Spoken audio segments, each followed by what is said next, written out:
नमस्कार। उम्मीद है आप लोग स्वस्थ और आनंद होंगे। भारतीय राज्य व्यवस्था अब एक नए दौर में प्रवेश करने जा रही है। इसकी शुरुआत कर्नाटक में कांग्रेस की विजय के साथ ही शुरू हो चुकी है। अपने नरेंद्र भाई और भाजपा के साथ दिक्कत यह है कि ये कोई नई चीज़ बना नहीं सकते, लेकिन ये जो चीज़ें ऑलरेडी बनी हुई हैं उनको बिगाड़ने में इनको महारत हासिल है। ये पिछले कई मौक़ों पर देखा जा चुका और आगे भी देखा जाएगा। बहरहाल बात उस नए दौर की मैं करने जा रहा था। कर्नाटक में कांग्रेस विजयी हुई और उसके बाद इसके साथ ही साथ इस बात के भी संकेत मिलने लगे कि शायद आने वाले और राज्यों के जिनमें चुनाव होने वाले हैं उनसे भी भारतीय जनता पार्टी विदा हो जाए। इस स्थिति को भांपने के बाद ही अपने नरेंद्र भाई ने मुठभेड़ की राजनीति शुरू कर दी।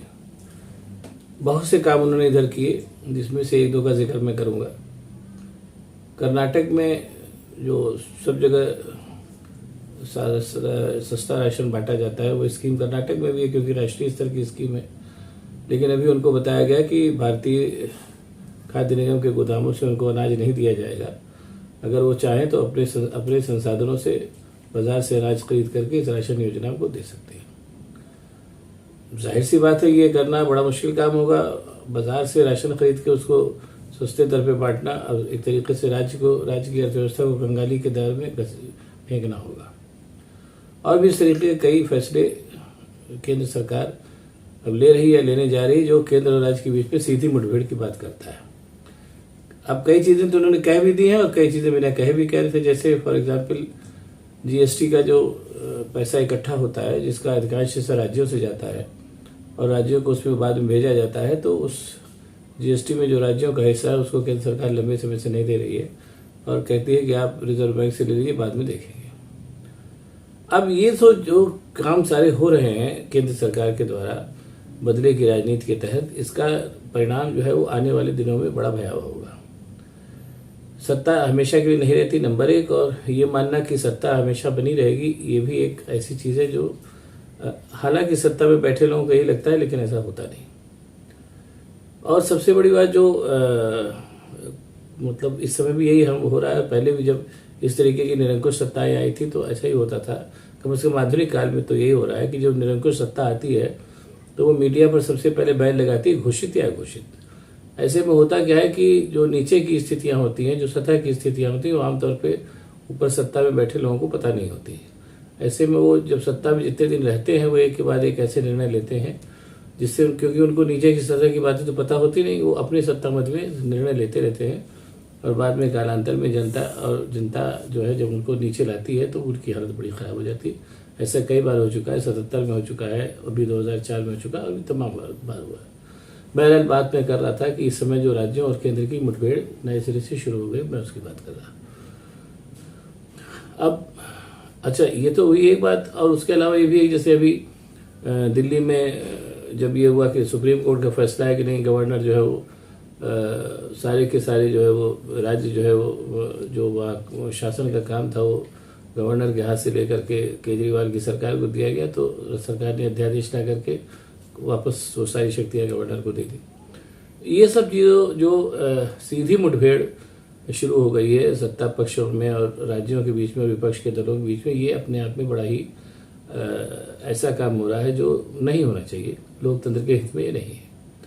अब जाहिर सी बात है ऐसे में क्रिया की प्रतिक्रिया होनी ही है, और ये ख़ास तौर से जब से सीबीआई और ईडी के तमाम छापे पे पड़ने लगे थे, तभी से विपक्ष समझ गया था कि अब चीज़ें जो हैं बिना मुठभेड़ के पूरी नहीं होंगी। तो विपक्ष ने भी एकजुटता की पहल शुरू कर दी थी।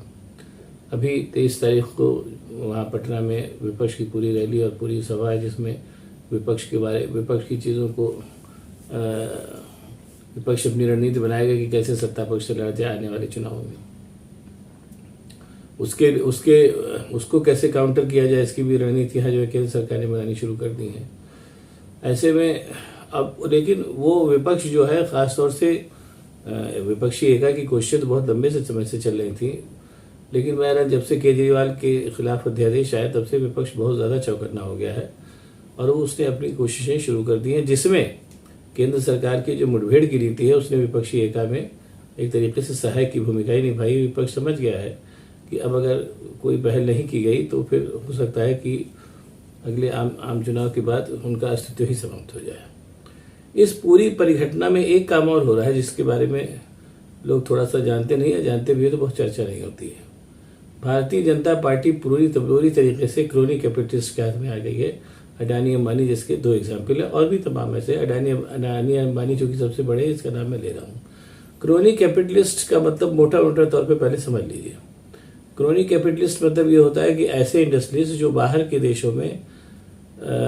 देशों से जो सत्ता का मुकाबला होता है और व्यापार का मुकाबला होता है, उस मुकाबले में उतरने से घबराते हैं, क्योंकि उनको लगता है कि बाहर के देशों के साथ अगर हम जाएंगे और व्यापारिक प्रतिस्पर्धा में भाग लेंगे तो अपनी अक्षमता से हम खेत रहेंगे। और ऐसा आप देख भी रहे हैं, भारत का सिवाय टाटा साहब को छोड़े बाकी कोई भी कैपिटलिस्ट ऐसा नहीं है जो बाहर के मुल्कों में जा करके और व्यापारिक प्रतिस्पर्धा में भाग लेकर के अपनी धाक जमा सके।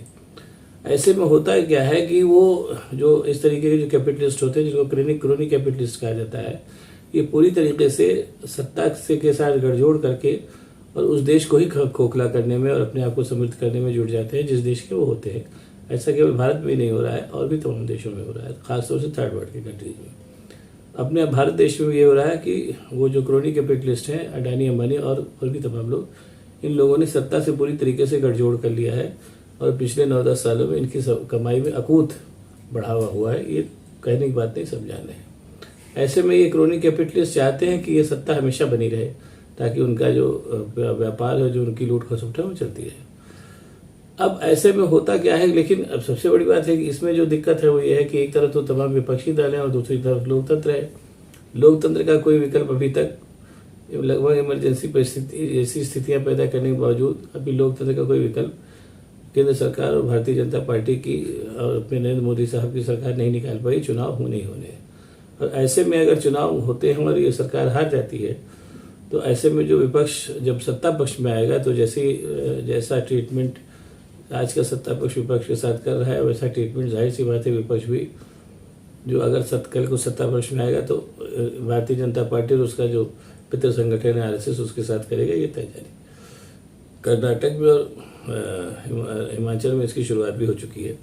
इस नाते से भी शायद और ये आरएसएस और भाजपा को लग रहा है कि उनकी सत्ता बनी रहनी चाहिए और उसमें क्रोनी कैपिटलिस्ट जो है वो उसकी पूरी तरीके से उसका योगदान करने में भी आमादा है। इतना भी तय जानी है। लेकिन बस जैसा मैंने कहा कि उसमें सबसे बड़ी बात है कि लोकतंत्र का विकल्प अभी तक ये क्रोनी कैपिटलिस्ट और केंद्र सरकार नहीं खोज पाई है और उत्तर विपक्ष भी लगातार धीरे धीरे मजबूत होता जा रहा है। और साथ ही साथ जिस तरीके से राज्य दर राज्य भारतीय जनता पार्टी कमज़ोर हो रही है और राज्य उसके हाथ से निकल रहे हैं, इसका एक सीधा साधा अर्थ ये भी है कि जनता ने अपनी नाराज़गी चुनावों के माध्यम से निकालनी शुरू कर दी है, क्योंकि मीडिया उसकी बात कर नहीं सकता और न कोई उसकी बात सुनने वाला है। तो ऐसे में चुनाव ही एकमात्र रास्ता है जिससे जनता अपना क्रोध, जो उसका क्रोध है केंद्र सरकार के प्रति, वो निकाल रही है। और हिमाचल में हो चुका है, कर्नाटक में हो चुका है और सामने चीज़ें आ रही हैं कि जो बाकी 3 राज्यों में चुनाव होने वाले हैं उसमें भी कांग्रेस की जीतने की संभावना ज़्यादा दिखाई दे रही हैं। तो ऐसे में बेहतर यही होगा कि अभी भी समय है कि भारतीय जनता पार्टी और उसका पितृ संगठन आरएसएस लोकतंत्र पे सही मामलों में जैसे लोकतंत्र होता है वैसे करके चुनाव लड़े, हारे जीते, ये तो लगा रहता है चुनाव में। लेकिन ऐसा होता फिलहाल दिख नहीं रहा है। और उसमें भी जो सबसे एक और बात है कि अगले साल राष्ट्रीय स्वयंसेवक संघ की स्थापना की 25वीं सालगिरह है। इसमें एक तरीके से ये दिखाना चाहते हैं कि भारतवर्ष पर उनका एक छत्र साम्राज्य है और 2024 के आम चुनाव हैं।